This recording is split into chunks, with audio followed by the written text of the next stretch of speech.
Já vamos entrando aqui.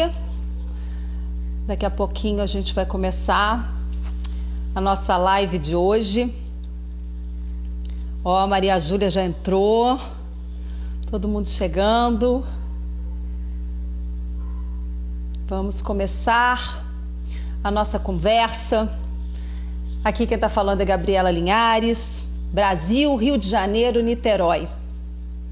Hoje eu vou conversar com o Dr. Luiz Augusto de Queiroz. Médico, cardiologista, atua na medicina intensivista vibracional. Vamos ver onde é que está o Luiz, que está chegando aqui. Onde está? Não chegou ainda. Vamos procurar o Luiz. Está chegando bastante gente, já temos 13 pessoas. Como que eu acho?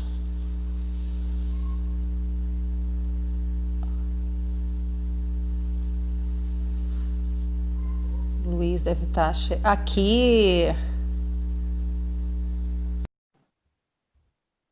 Vamos chegar, vamos, Luiz está chegando. Boa noite. E aí, Gabi? Tudo bom? Tudo bem?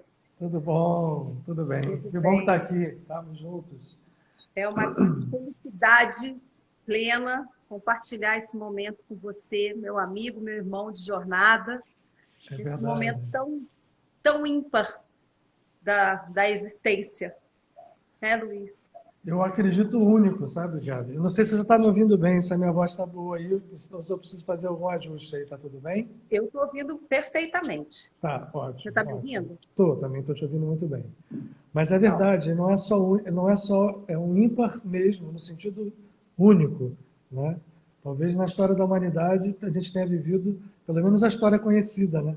Poucos momentos como esse. É uma mudança de era e uma mudança de era muito veloz, né? As coisas hoje não se dão em anos, no sentido de uma mudança demora anos, séculos para se estabelecer. Na verdade, ela não começou agora, mas esse momento é de coisas que estão aí, nos desafiando, a cada dia um desafio novo. Pois é. E como o tempo está mudando, não é, Luiz? A gente está se relacionando com o tempo de uma forma completamente diferente. A gente até conversa sobre a história do tempo psicológico, mas eu não vejo mais nenhuma barreira entre o que a gente chama de tempo psicológico e o tempo real. O tempo está mudando mesmo, o Einstein tinha razão, né? O tempo é uma grandeza relativa, ela varia realmente, não é apenas um conceito, é um fato. E a gente está vendo isso agora, né? Os nossos dias, nós estamos em casa e parece que o dia começa e uma hora depois já acabou. Passou tudo e a gente não fez metade do que tinha que fazer. Eu não sei se essa... Não é? Impressionante. Luiz, eu queria que você falasse um pouco da medicina intensivista vibracional. Tá, eu vou colocar assim, na verdade, essa medicina vibracional, a intensivista, é a minha formação clássica, né? Quer dizer, só dar um briefingzinho, eu tenho uma formação absolutamente clássica, daquelas assim, mais possível, mais impossível, né? Fui formado ainda na época que os professores eram valorizados pelo saber clínico, mas também quando estava começando a tecnologia médica, e isso levou a uma formação minha muito voltada para essa medicina aí, que hoje domina, né, o conceito de cuidado médico, de ciência médica. Porém, eu tive, na minha vida, eu acredito, uma grande sorte, que foi quando recém-formado, eu, por ser assistente de um professor meu, eu ganhei muito dinheiro, ele era um médico muito famoso, então na aba dele eu ganhei muito dinheiro. Aquilo me incomodou e eu quis fazer medicina social. E aí achei um lugar chamado Lar de Frei Luiz, que hoje já era muito conhecido, hoje é muito, e eu me ofereci para ser médico. E aí lá, Gabi, eu vi coisas que não dá para a gente, né? Porque eles fazem lá, além do trabalho do ambulatório, onde eu me ofereci, eles faziam um trabalho espiritual com materialização de entidades espirituais para tratar as pessoas. E aí eu vi coisas que mexeram com tudo aquilo que eu sabia, acreditava em termos de ciência, E até um parêntese, né? Tem um colega meu, que é o Paulo César Frutuoso, que foi meu companheiro ali, ele já estava no lar antes de mim, que fez um livro contando episódios que nós vivenciamos juntos, muitos deles. E o livro chama-se A Face Oculta da Medicina. Eu até fiz o prefácio desse livro. E aí mexeu com a minha cabeça. Eu comecei a ver que a medicina clássica não respondia nem 10% das perguntas que surgiam quando a gente viu o que acontecia ali. Eu fui procurar se havia algum tipo de ciência que suportasse aquilo que eu estava vendo. E a boa notícia, quer dizer, a boa surpresa foi que eu encontrei, já havia um estudo de medicina voltada para um campo de visão não mecanicista, né, porque, infelizmente, ainda hoje, essa visão que predomina na medicina clássica, mas a visão não mecanicista já existia desde a década de 70, muitos trabalhos nos Estados Unidos, na Universidade de Princeton, de onde veio o Einstein, na Alemanha, enfim. E aí eu vi que tinha toda uma massa de coisas que virava para uma visão não mais mecanicista, mas voltada para uma física que desde o Einstein, depois da física quântica, tinha trazido ideias muito revolucionárias, mas que não estavam na prática ainda da vida comum. Essa medicina, estou te falando isso da década de 80, tá, Gabi? Então, hoje, 30, 40 anos, né, depois, década de 80 já passaram 40 anos. É muito... 40 anos depois, isso hoje é uma ciência estabelecida. Isso só não está muito visível ainda, mas essa medicina que muitos chamam de quântica, muitos chamam de vibracional, ela é uma ciência estabelecida. O que ela encara? Ela percebe que, como o universo é todo energia, e essa energia se apresenta em padrões que a gente cada vez mais vai se surpreendendo com ele, com esses padrões ligados a tudo trazido pela mecânica quântica e pela física relativista, que hoje já se junta as duas coisas. Você não pode abdicar disso quando você vai trazer isto para o campo da ciência de uma forma geral. E a medicina também não. Então, assim, o corpo humano não é uma máquina mecânica que funciona com as células, com os sistemas. Ao contrário, é um sistema integrado, orgânico, extremamente, agora Paulo usa a palavra, extremamente quântico, no sentido de que as respostas não são previsíveis muitas vezes, que nós temos a maior parte das respostas, tanto fisiológicas quanto patológicas, são completamente desconhecidas, e aí essa medicina me encantou, até porque a gente pode, sem abdicar da ciência clássica, fazer uma ponte entre as duas coisas e ganhar um campo de trabalho enorme, muito maior na prevenção da doença, mas também no tratamento, né? E, enfim, mas isso ainda é uma coisa hoje que a medicina clássica não gosta nem de ouvir falar. Quer dizer, a gente, por exemplo, homeopatia, tratamento com florais, tratamento com frequências energéticas, tudo isso ainda é meio balela para a ciência clássica, né? O que a gente chama de ciência, né? Esses entes que a gente cria, ciência, né? Parece aquela história da igreja, lá do século XII, XIII, da Idade Média, né? A igreja disse, hoje a ciência disse. Só que essa ciência não sabe tudo. E existe uma ciência, hoje, muito estabelecida, ainda, infelizmente, ainda debaixo da linha d'água, mas que trabalha e que, por exemplo, agora na pandemia, né? Nesse momento, podia estar colaborando muito mais, se ela fosse aceita pela ciência clássica. Eu não estou querendo dizer aqui para a gente não fazer o isolamento social, não sou contra a vacina, até porque volta lá, eu sou formado nessa escola clássica, e isso tem valor. Mas a burrice que eu vejo é a gente não poder aproveitar os outros, a outra visão que dá um arsenal terapêutico muito grande, principalmente na prevenção, né? Uhum. Enfim, a gente não quer ficar falando, não. Vamos conversar um pouquinho. Então, vamos conversar. Eu vou, queridos que estão aqui nos acompanhando, eu vou tirar os comentários, que é para vocês aproveitarem mais o olhar. Aqui os comentários, eu vou tentar desativar os comentários, mas fiquem com a gente, fiquem aqui curtindo, porque assim a gente enxerga o Luiz melhor. Aproveitarmos. Luiz, eu escolhi esse tema para a gente conversar sobre a cura física, a cura espiritual e a cura planetária. Essa oportunidade que a gente está vivendo de nos curarmos. E eu acho que quando a gente fala em cura, as pessoas logo pensam que na cura material, pensam no corpo físico. Esquecem que temos outros corpos, esquecem que muitos dos nossos atos nos deixam enfermos, nossos pensamentos, nossas mágoas, críticas, angústias, todo toda a nossa parte psíquica e emocional, até chegar ao nosso corpo físico.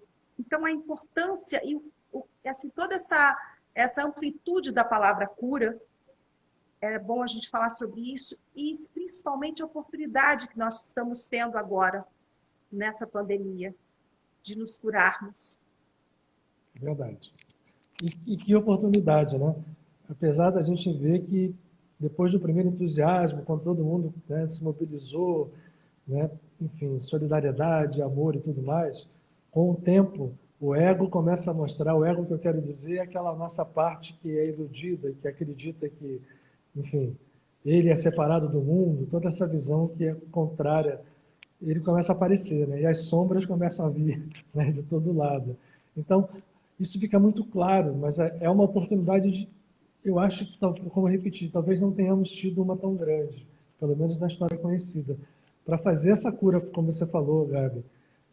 A cura, o corpo humano não é uma máquina e não é nunca, quando a gente fala, desculpa, o ser humano não é no corpo físico somente.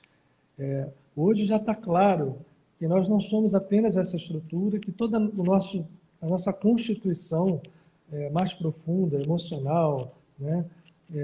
Enfim, todo o nosso processo interior, ele não é uma coisa que está vivendo numa nuvem, né? Até a nuvem do computador tem algum lugar que ela está lá guardada, os dados. Quando a gente fala de nuvem, nada está em nuvem nenhuma. Tudo tem uma base vibratória, né? E as nossas emoções, os nossos sentimentos, os nossos pensamentos são informações que estão em algum lugar dentro do nosso ser. Não é visível fisicamente a nossa instrumentação, os nossos sentidos, mas cada vez mais fica claro que isso é real. Então, para a gente conseguir uma cura, é preciso não só encarar esses lados, né, que você citou, como trabalhá-los, talvez até previamente, antes de chegar ao corpo físico. Porque eu acredito que a doença faça esse caminho. Ela chega no corpo físico, depois ela ter passado por alguns caminhos internos, né, por emoções, mas nada disso está lá não sei aonde, está guardado em estruturas, né? Eu torço muito para que breve elas sejam reconhecidas, mas você quer um exemplo? Hoje a medicina oficial até já reconhece a acupuntura, e a acupuntura, os pontos de acupuntura estão lá, mas eles expressam no corpo físico ligações de caráter energético, né? Então, cura é algo muito maior do que o que a gente fala, simplesmente dar um remédio, dar uma... A gente não vai solucionar com pílula, o Matrix, né? Não é uma pílula azul, uma pílula verde que a gente toma. As escolhas são mais fortes, mais profundas e vêm de dentro da gente. Luiz, e a nossa casa querida, a Casa de Padre Pio, que você é fundador, os trabalhos que são realizados lá no campo da cura, várias curas, quantas pessoas nós atendemos por ano, e como é que você acha que vai... Tem até uma pergunta eu tenho umas perguntas aqui de várias pessoas que já me mandaram antes da conversa. Vamos embora. Eu só te perguntar, a gente está vendo as perguntas, você apaga aqui, mas você vê aí a pergunta, né? Não, eu não vi agora. Eu apaguei um pouquinho porque eu não estava te vendo, mas daqui a pouco a gente vai abrir para as perguntas. Por isso que eu falei, fiquem aqui com a gente. Mas a primeira vez, já me mandaram perguntas. Eu tenho assim, perguntas do Josias Brauer, que está no Rio Grande do Sul. Sim. Ele perguntou como Luiz, que você acha que vai se dar a cura nas casas espiritualistas depois de tudo isso passar? Qual será o maior foco? Vamos continuar ainda nos processos pesados de obsessão? Qual vai ser o foco? Essa foi a pergunta dele. Entendi. É uma pergunta interessante, porque eu te confesso, quero te dar a resposta. Com toda sinceridade, eu ainda não sei. A gente não sabe. A gente não sabe. Você que é companheira de tantos anos lá da casa, que é uma grande auxiliar minha, viu, gente? Nossa, queridíssimo. E faz um trabalho maravilhoso na casa já há muitos anos, a Gabi. E a equipe lá, a gente fala que a gente é uma família, né? Nós somos uma família na Casa de Padre Pio. O que eu vejo é que ficou exposto com muita clareza que a sociedade humana não pode mais funcionar como ela está funcionando. Nós vamos ter que fazer, se não fizermos agora, e aí eu particularmente acredito que não vai ser assim, no estalo de dedos, que tudo mudou, vai todo mundo ficar se abraçando e beijando. Poderia até ser assim, mas esse não é o caminho do ego humano, né? O ego humano, ele resiste. Ele tem ali um automático que vai resistir muito a esses processos. Nós vamos ter que ter... Aí, o que eu acho? Numa casa como o Padre Pio, eu acho que talvez a gente tenha que implementar um trabalho de cura, vamos chamar assim, preventivo, para mostrar... Não é que a gente nunca não fizéssemos isso, porque o que a gente faz lá é dizer, olha, você não veio aqui que você está doente para curar o teu corpo físico e ir embora. Veio tomar um passe e vai embora. A gente aqui está buscando um trabalho interior de iluminação, de despertar, em que a gente usa ferramentas de ação espiritual. Né? Você sabe disso, que a gente bate muito nessa tecla lá. Nosso grande trabalho é interior. Mas aí talvez agora necessite ficar muito mais evidente, né? Porque eu não tenho dúvida que vai surgir, vai aflorar um tipo de desequilíbrio, talvez em maior número, do que o desequilíbrio físico. Doenças como câncer, como todas que a gente vê lá, degenerativas, que a gente tem um tratamento, mas o que a gente chama de obsessão, que na verdade é um processo sempre de dois polos, né? De doenças, que a gente chama os tratamentos da apometria, que a gente busca tratar, você é uma especialista nisso, as personalidades mais profundas do ser, os subníveis de personalidade. Eu acho que isso agora vai aflorar muito. Então, talvez trabalhos que mexam muito com esse campo, né? Onde as emoções pululam, onde os desequilíbrios emocionais, os desequilíbrios afetivos, mesmo em termos intelectuais, de pensamento, enfim, não só a parte física, eu acho que a gente vai ter que mexer muito nisso. E aí o único problema que a gente vai ter, e aí é prático, né, é como é que a gente vai ter adaptação ao processo agora que a gente vai ter de distanciamento social, mas isso é uma outra coisa que não faz direto relação à pergunta do Josias, mas espero que eu tenha procurado responder. Né?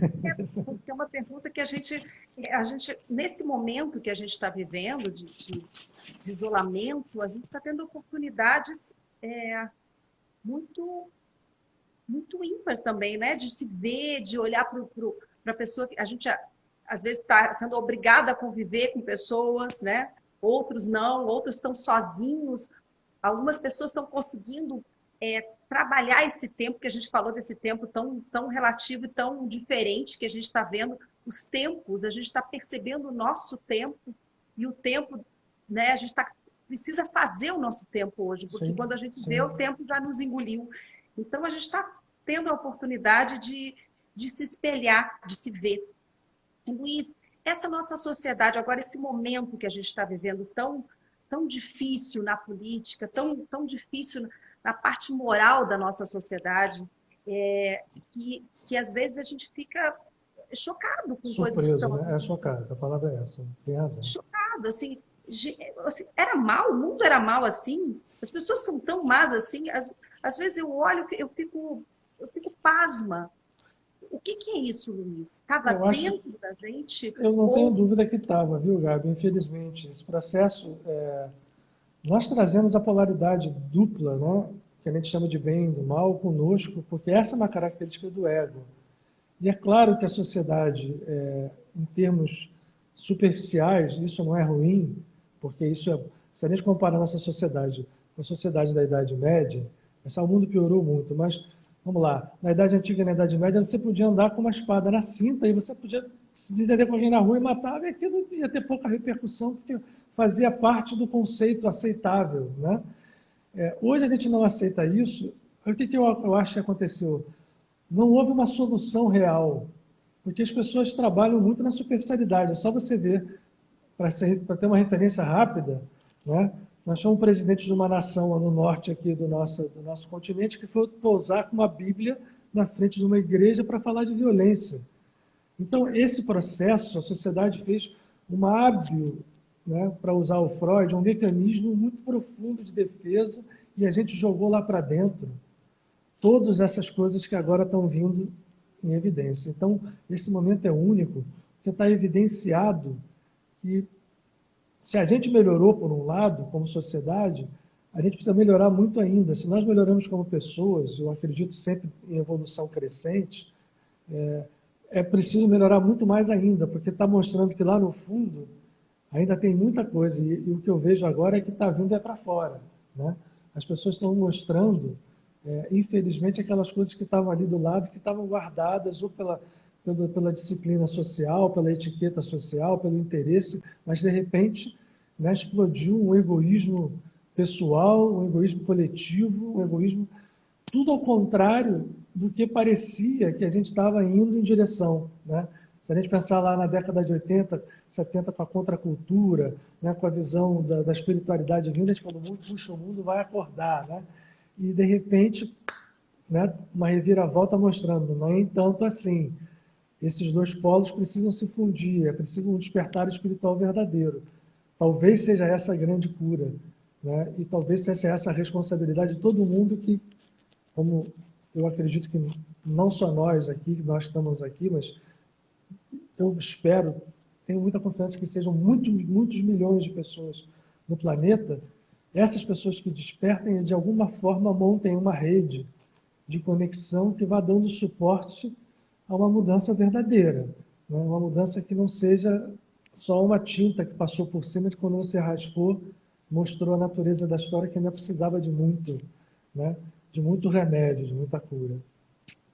Esse momento desse inimigo invisível, a gente está tendo que ficar em casa pela gente, pelos nossos, pela sociedade. Ficar em casa é um ato de social, carinho, de amor, né? De amor, de caridade. Ela vem mostrar que a gente é uma teia realmente, que a gente precisa um do outro, né, Luiz? Não há a ilusão da separação, Gabi. Ela precisa sair fora do nosso conceito o mais rápido possível. Você vê, a gente voltando a falar em sociedade, né?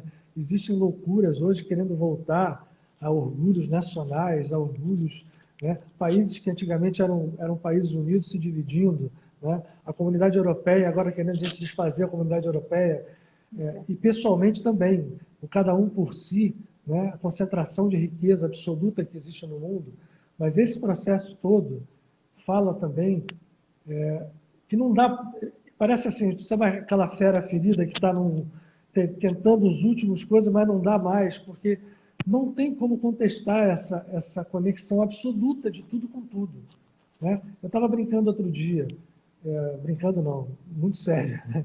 Se você pegar nosso corpo, só o corpo físico, e as moléculas todas do corpo físico do nosso organismo, que são incontáveis, né?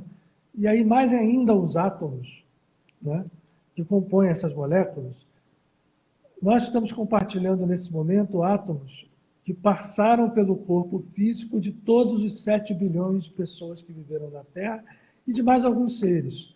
Isso é matemático, né? Isso surgiu dentro de uma teoria na Universidade de Princeton que fala assim, quando você respira, você puxa para dentro do seu pulmão ao menos uma molécula que esteve no pulmão de César quando ele deu o último suspiro lá em Roma, esfaqueado pelo Brutus. Nossa. Ou de Jesus Cristo, ou no seu. Aquilo foi só um ícone para a história da borboleta que bate asas, né? Então, usou-se essa frase, né? Dramática, né? Você está respirando agora, eu agora, nesse momento, a molécula que o César respirou.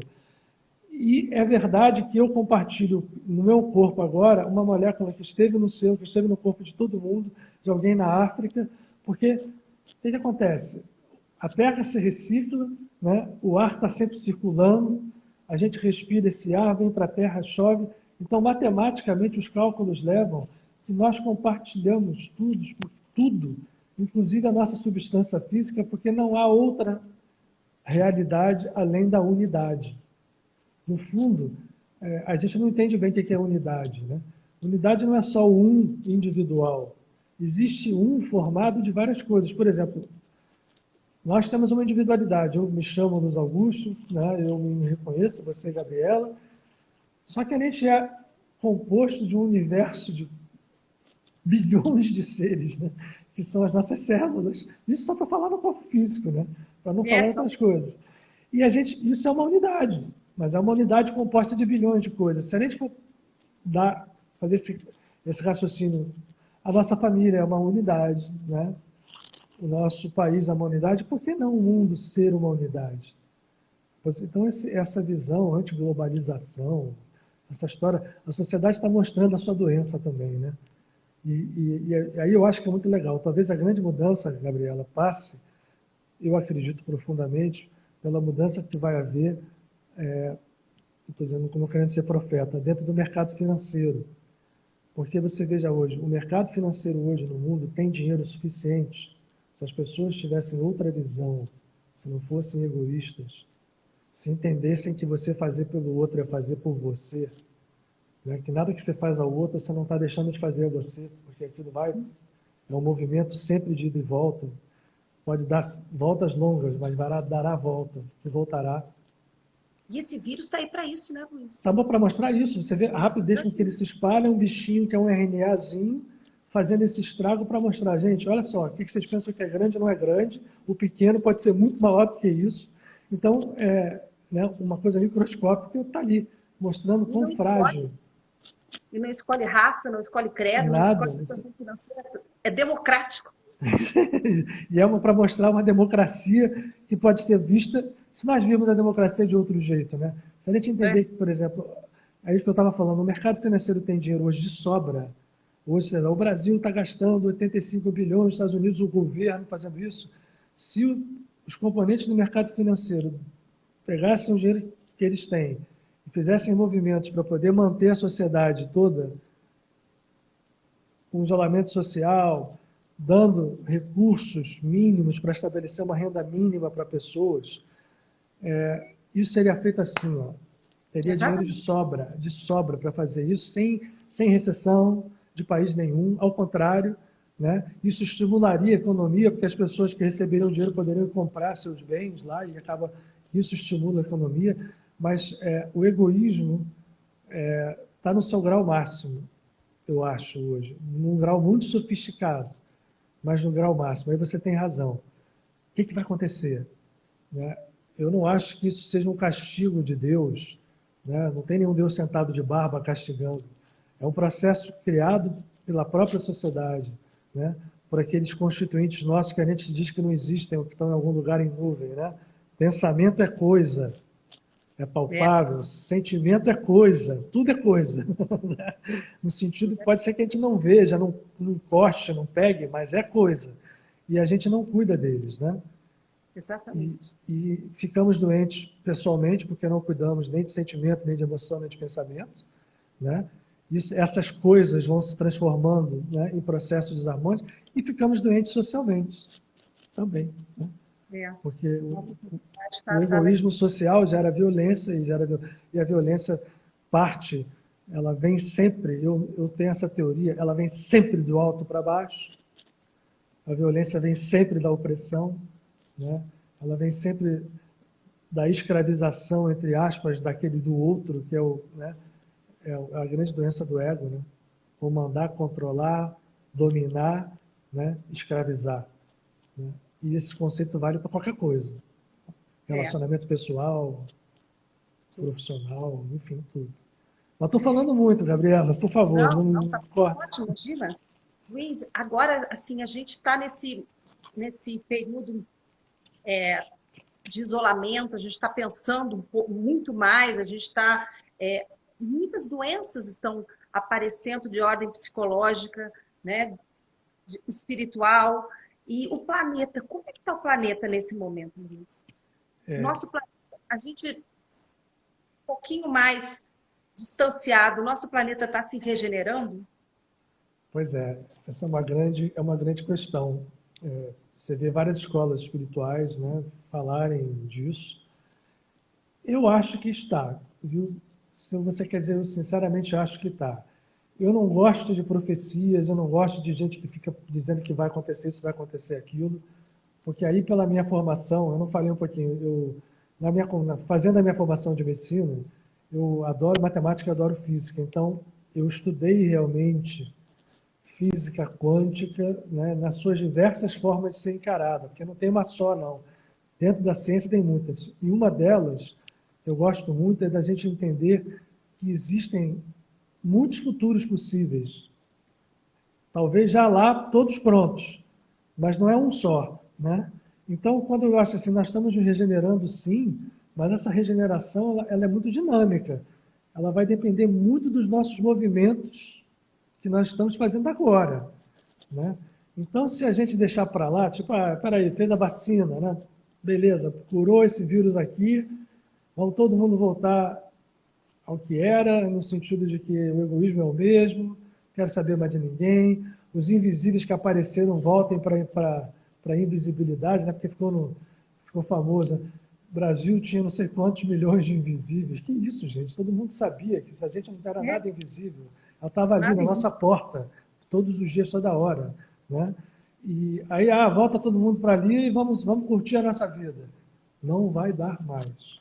Isso eu tenho uma convicção muito grande. Não dará mais para voltar aquilo que a gente achava que era antes para onde estava indo. Aí eu encaro como uma regeneração. Mas como essa regeneração vai ser conduzida de uma forma mais harmônica, vai depender muito. E aí por isso que eu digo, cada pessoa que desperta, dizia o Gandhi, ela é vetor, da mesma forma que você contamina outras com vírus, você contamina, no bom sentido, outras pessoas com o seu despertar. O pensamento é coisa, volta ao conceito, né? A emoção é coisa. Então, quando eu estou ali, por isso que a oração funciona. Então, é um momento que quanto mais meditação, oração, movimento do interno, isso ajuda na cura planetária e vai plantando sementes para que a regeneração nos encaminhe para um futuro possível que seja o desejável, né? Felicidade, porque potência tem, né? A Terra tem abundância infinita. A natureza, quando bem cuidada, ela responde com uma prodigalidade absurda, né? Ela é ferida e ela devolve, depois, se ela é bem tratada, com um conceito, né, de abundância. Então, tudo que existe aqui no mundo de dor, sofrimento, né, carência de todos os níveis, é fruto desse nosso desentendimento, como seres que habitam esse planeta ainda, do que seja a vida, né? Aí eu te digo, essa pandemia ela tem um poder muito grande de deixar, eu te digo assim, se ela conseguir aumentar o número de pessoas que de repente despertaram e vão fazer disso algo contínuo para depois, quando acharem a vacina, que vai acontecer já já, né? Porque a disputa, inclusive, é econômica, né? Porque dá dinheiro. Vacinar a gente vai dar dinheiro. Como vender, não sou contra não, mas como vender teste dá dinheiro, vender respirador dá dinheiro, né? Vender vacina vai dar dinheiro. Exatamente. Também, né? Aí que fica mais evidente a doença da gente, né? Tudo eles conseguem. Não sei. Eu não sei como a pessoa bota uma cabeça no travesseiro. É impressionante. Noite, né? É incrível. Mas tem, né? E aí eu acho assim, eu acho que está regenerando sim, para resumir. Ai, tomara, tomara. Eu acho que está servindo para a gente dar prioridade. O que nos interessa? O que a gente precisa, né, Luiz? Agora as pessoas estão voltando ao normal. Como voltando ao normal? Primeiro que a gente não vivia num lugar muito normal, né? Sim, sim. Não era uma normal. Norma muito esquisita, né? É uma norma muito esquisita. Não estava normal. É. Há muito tempo que já... Mas, enfim, esse gráfico só sobe. Hoje o último foi 52.645 mortos. E as pessoas indo para o shopping, as pessoas pensando, agora já está tudo normal, vamos passear. Vejo pessoas convidando, dizendo agora passou. O que é isso? É uma negação? É uma denegação, é uma negação. É um mecanismo de ego, de defesa. Isso aí vai lá no Freud. Ele deixou isso com muita clareza, né? Tanto em nível pessoal, as pessoas tendem a negar porque elas não suportam, né? No fundo, quando você, por vários motivos, né? Você ficar em uma casa, no meio de uma comunidade que tem 6 metros, 10 metros quadrados, onde estão 10, 15 pessoas, humanamente isso tem uma hora que não consegue. Por isso é que teria que ter havido realmente um primeiro momento de quarentena dura, né? Para que pudesse depois... Quando não aguenta mais, aí você começa a fazer um processo em que fosse bem conduzido. Mas a loucura do nosso país, então, é tão grande, né, para não dizer outra palavra, né, a insanidade, mas a leviandade também foi tão grande que permitiu que esteja acontecendo isso agora, no momento em que não daria para ter. Então, assim, a gente tem que rezar muito, porque se seguir o caminho natural do processo que foi criado, a gente vai ter ainda muita complicação no Brasil, né? Infelizmente, né? Em termos de mortos, essa negação, e negação de pessoas, inclusive, que não sei se você teve, gente que você convive que você acreditava que fossem pessoas esclarecidas, né? Pois é, o que E é essas isso? pessoas negando, né? É impressionante. A palavra é... Eu acho que eu sempre penso que tem alguma coisa além, não é possível. Alguma coisa que está comandando essa pessoa, não é possível que essa pessoa não está vendo isso. E a gente, aqui no Brasil, a gente está passando por uma prova muito grande, né, Luísa? muito, muito. Esse nosso desgoverno, isso é uma coisa, é uma Eu não prova. esperava viver isso, nunca esperei viver isso agora. Se a gente está vivendo, tem uma razão, né? Estava muita coisa oculta, como eu falei, estava muita coisa por baixo. A gente acredita, a gente fala aqui, eu não sei as pessoas que estão vendo a gente, mas a gente acredita que existem forças invisíveis interagindo. Eu não gosto, às vezes, de falar muito isso para não ficar a gente parecendo que a gente está botando culpa, né, no que é externo. Não é isso. É um processo sempre de interação. Mas essas forças invisíveis existem. Então, nós estamos num processo muito grande de jogo de forças, um jogo de forças muito duro que está havendo, né? E eu recomendo que todo mundo que tenha o entendimento de que isto é uma coisa real, que se mantenha num estado profundo de alerta espiritual, no sentido de estar se mantendo com cuidado no seu pensamento, na sua emoção, segurando todos os processos que possam sair do controle, não de reprimir, e viver o máximo possível dentro de uma harmonia espiritual, ou seja, se valer para caramba de meditação, de oração, de contato com a natureza quando puder, de saber respirar, fazer tudo, porque o processo não é simples, ele tem um jogo de forças aí acontecendo muito grande, e essas forças, onde encontram um lugar, elas encaixam, né? É igual chave na fechadura. Mas se eu não dou fechadura para elas, elas não vão entrar, ou vão entrar menos, né? Enfim, são comparações que não estão perfeitas, mas você tem toda a razão. Às vezes você olha uma pessoa e fala, não acredito que essa pessoa possa estar dizendo isso que eu estou ouvindo, de tudo que eu ouvi dela, né? Exatamente. A gente vê a própria liderança do Brasil. É tanta insanidade, é tanto a intelectual tão limitados. Nós temos um país de homens tão letrados, de pessoas tão inteligentes. Essas pessoas tão equivocadas, tão limitadas, chegaram nesse ponto, chegaram nesse comando. Tem que ter uma coisa por trás disso que não é possível. É verdade, é verdade. Não, é um processo... Eu vou abrir para as perguntas. E você acabou de fazer... A Adriana Félix perguntou como manter o pensamento forte diante de tantas mortes ao redor. Você acabou de responder exatamente isso. Temos que fazer, é isso. E rezar muito para que isso não vá se estender de uma forma que nunca poderia, que não precisaria ter ido, né? Nós somos responsáveis. Quando digo nós, em coletividade, né? Lógico que a gente individualmente está cumprindo tudo isso, se afastando, guardando, procurando não participar dessa loucura, mas como sociedade e um todo, nós estamos sendo responsáveis por cada uma dessas mortes, né? E quanto mais sobe na hierarquia, mais responsabilidade ainda, né? Principalmente daqueles que governam, que não estão sabendo lidar com essa situação de uma forma minimamente, enfim, razoável, né? Não tem razoabilidade nenhuma em nada, né, do que está sendo feito. Luiz, tem uma pergunta da Beatriz Bresolin, que é a minha querida atriz maravilhosa, de Brasília, mas está morando no Rio de Janeiro. Luiz, ela pergunta por que nós tememos a morte se é inevitável que ela virá? Por que a gente teme a morte e a morte das pessoas que a gente ama? Por que esse temor? É isso, é uma pergunta interessante, Beatriz. A gente teme mesmo. E até pessoas, né, que têm uma espiritualidade muito grande, quando vão chegando lá, a gente lembra do Chico Xavier, que contava para todo mundo que queria que pudesse ouvir, que ele não queria nem pensar na hora que ele ia partir para o mundo espiritual, né? E assim vai. Né? O Yogananda, quando o mestre dele desencarnou, o Shri Yukteswar, ficou desesperado. Né? E por que a gente teme? Eu acho que a gente não tem uma consciência plena da nossa existência nesse exato momento como espírito. E a gente não é nós somos um espírito usando um corpo. Né? E a gente se identifica muito com o corpo físico. Se eu pudesse resumir numa frase, a gente teme a morte porque a gente identifica a nossa existência mais do que a gente gostaria, mesmo a gente que acredita em espiritualidade de uma forma ampla, seja por que caminho, a gente se identifica em muito com a nossa realidade sensual, dos sentidos, né? Física.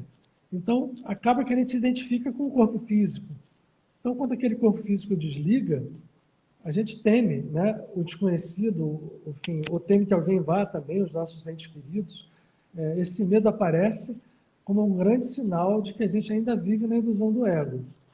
O consolo é, mesmo os grandes homens, quando vêm para cá, os grandes seres, né, homens e mulheres, mais mulheres até do que homens, quando vêm para essa esfera de vida que a gente está vivendo agora aqui, física, tem uma tendência para se identificar, então aparece esse medo da morte, essa coisa, mas a prova é que no final, e a gente tem muitas provas disso, quando você tem um esclarecimento, as pessoas que chegam ali pertinho, com muita clareza, mostram que a vida é muito mais ampla.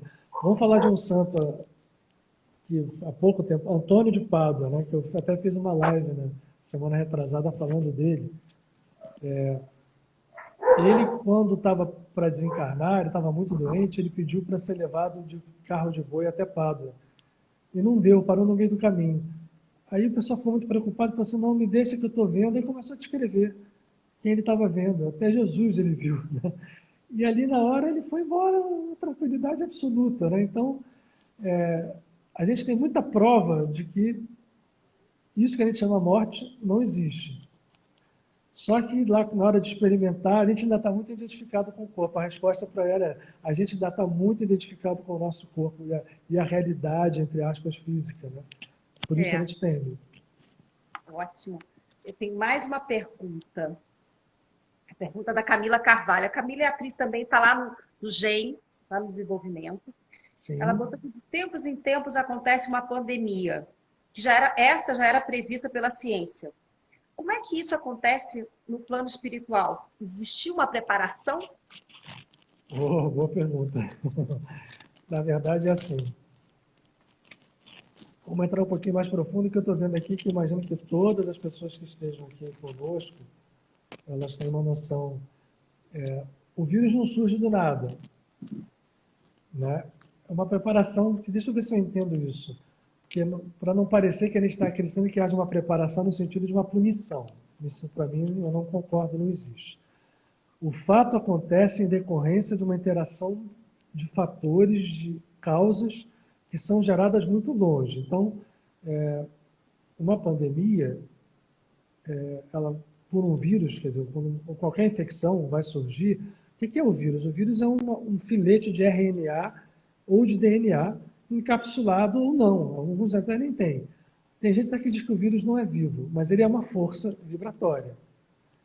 Se ele aparece, ele é gerado. Se for gerado no laboratório, eu não sei, mas não precisa nem ser gerado no laboratório. A gente não sabe como surgem os vírus originais, como a gente não sabe como a vida. Ele pode ser manipulado, sim, aí onde eu falo preparação. Ele pode ser manipulado, sim, por forças invisíveis. Eu acredito. Mas não castigando a gente, Deus de barba castigando. Forças invisíveis criadas pelo nosso próprio pensamento, pelas nossas próprias emoções. Todo mundo, não sei, o conceito de forma-pensamento ganhando vida, ele é aceito em todas as escolas espiritualistas. Então, o vírus não deixa de ser a materialização de formas-pensamento coletivas da humanidade que levaram aquilo para aquele momento, né? A história dos futuros possíveis. Existem muitos futuros possíveis.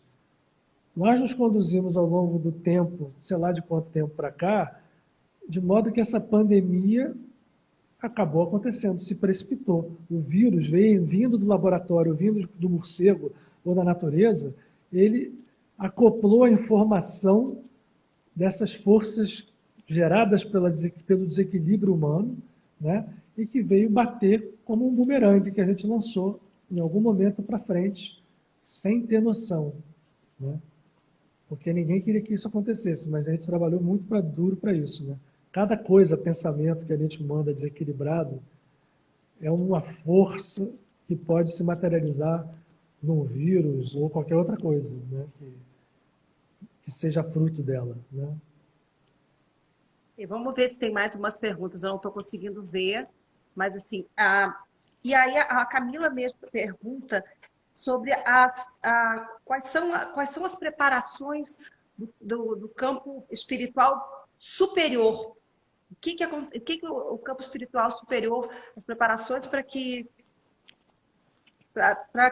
quando isso acontece? Bom, o campo espiritual superior, quando a gente fala disso, também é um conceito que a gente ainda aqui, eu vou ser bastante sincero, a gente sabe muito pouco do que seja esse campo espiritual superior. Não tenha dúvida que ele está muito ativo, porque esse campo espiritual superior tem uma relação de unidade com a gente, né? Se a gente fala que tudo é um, a Terra faz parte de um conjunto, né? O sistema solar está na nossa cara, mas a gente faz parte de um conjunto de seres que habitam uma área desse universo. E aí esse mundo superior, ele está cuidando muito bem disso, sem dúvida nenhuma. Cuidar bem disso não significa vir e curar a pandemia com um passe de mágica.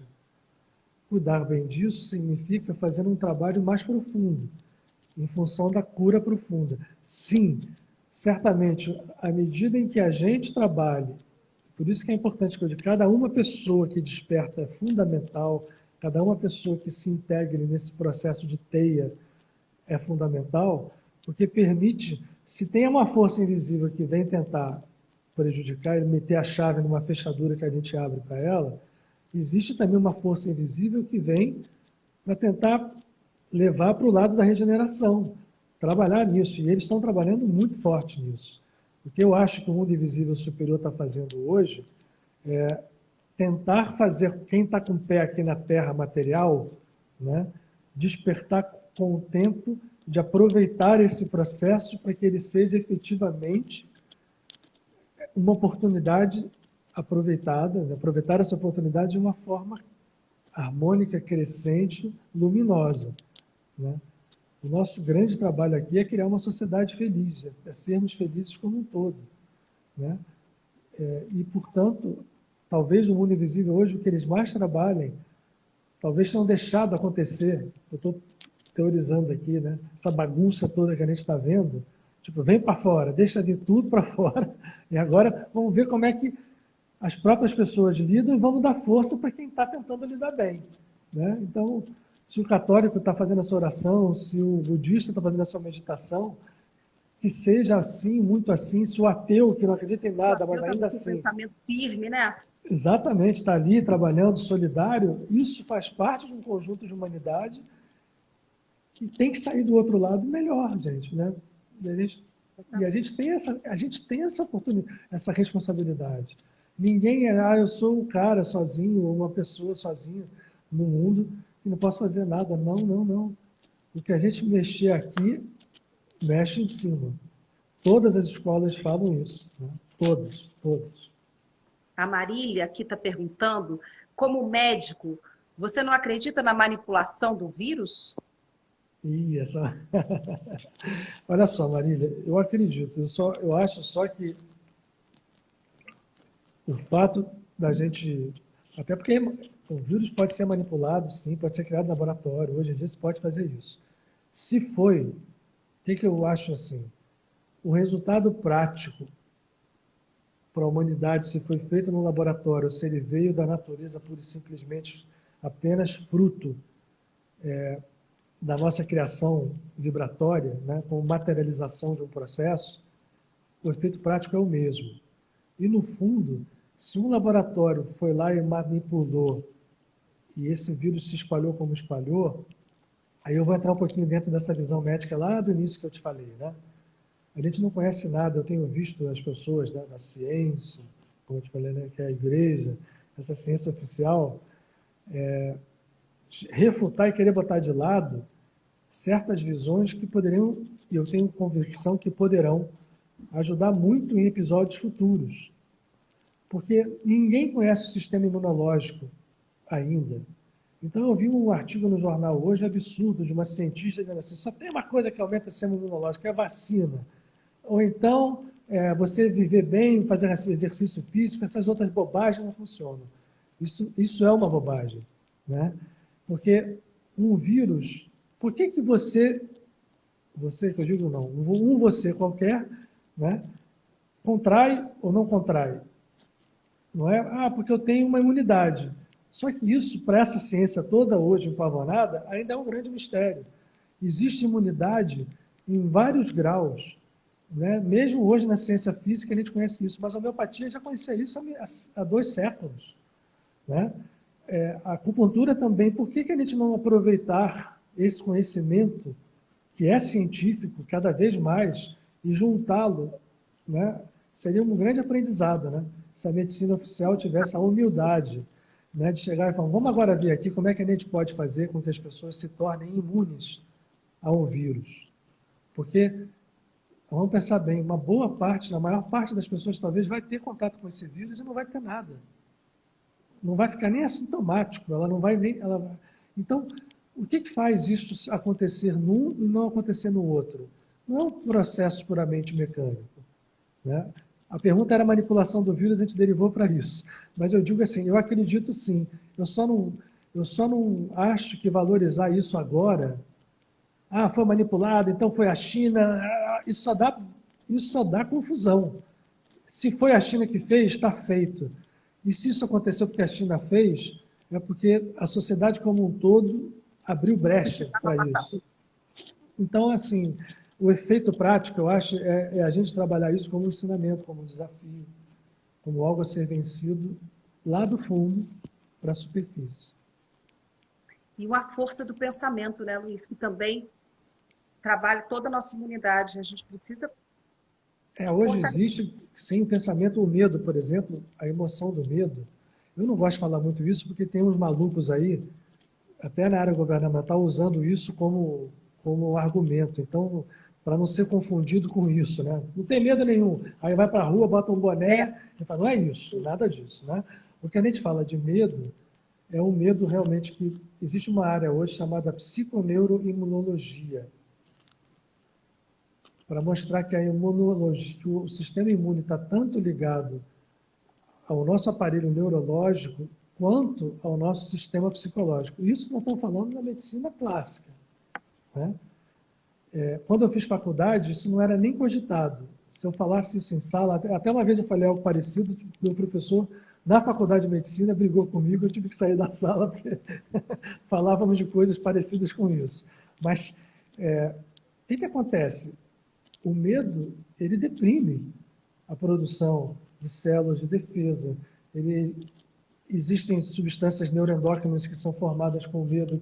Enfim, o fato é, a gente precisa entender que mexer no sistema imune é mexer num sistema muito pouco conhecido. E essa outra medicina pode ajudar muito. E ela vem de braço dado com a homeopatia, ela vem de braço dado com os florais, ela vem de braço dado com a acupuntura, com o reiki, com todas as terapias chamadas alternativas que, se Deus quiser, um dia vão deixar de ser. Vão estar ali juntinho, né? Com a visão da ciência mecânica, que tem os seus limites, né? Tem os seus limites, e muito grandes. Então, vamos ver se tem mais alguma pergunta. Tem alguém aqui? Tem um monte de gente, a gente está com 63 pessoas assistindo, e tinha um monte de perguntas, mas aí foi subindo. Então, vamos falar da Casa de Padre Pio, Luiz. Sim. Quanto tempo a gente está? Eu não sei se a gente já tem muito tempo ainda, falta um pouquinho? Está acabando o tempo. Eu imaginei que foi passando. Uma hora cai, né? Passou rápido. É esse tempo que a gente já não sabe mais. Já não sabe quanto é, né? É verdade. Já não sabe quanto é. Então, vamos voltar o nosso pensamento para para a cura, para a nossa autocura.